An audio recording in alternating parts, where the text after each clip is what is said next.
मित्रांनो, हे प्रश्न आलेला आहे मुंबई लोहमार्ग 2023 ला. तर प्रश्न असा आहे, एका दुकानदाराने 10 रुपये प्रति बल्ब या दराने 200 बल्ब आणले आहे. त्यातील 10 बल्ब खराब झाले व त्याने ते फेकून दिले. बल्ब त्याने प्रति बल्ब 12 रुपये प्रति दराने या विकले, तर किती टक्के त्याला नफा झाला हे आपल्याला सांगायचं आहे. तर त्याप्रमाणे आता आपण पहिले खरेदी किंमत काढून घेऊ.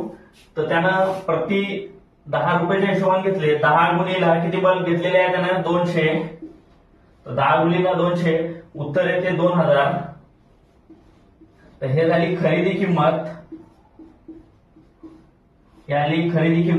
आता त्यांनी 12 रुपये दराने विकले, पण किती बल्ब विकले?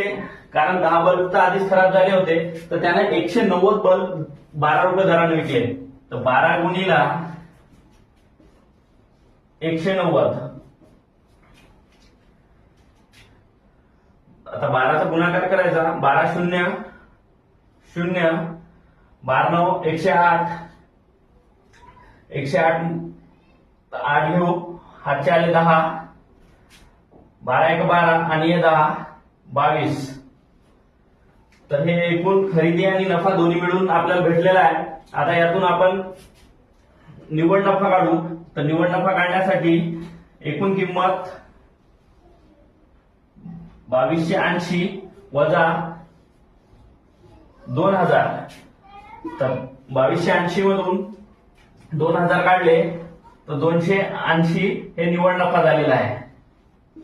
आता आपल्याला त्यानं विचारलं आहे की त्याला किती टक्के नफा झालेला आहे.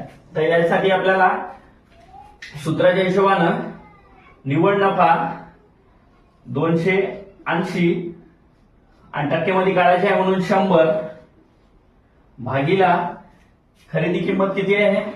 खरेदी किंमत 2000. तर भागीला 2000. आता याचं काटाकाटी करू. हे शून्य कटलं, हे शून्य कटलं, हे शून्य, हे शून्य, हे शून्य कटलं, हे शून्य कटलं. वर आहे 28, खाली आहे 2. तर 2चा भाग जाते. बेक बे, बेक बे, बेचोक 8. तर निव्वळ नफा झालेला आहे 14% मित्रांनो.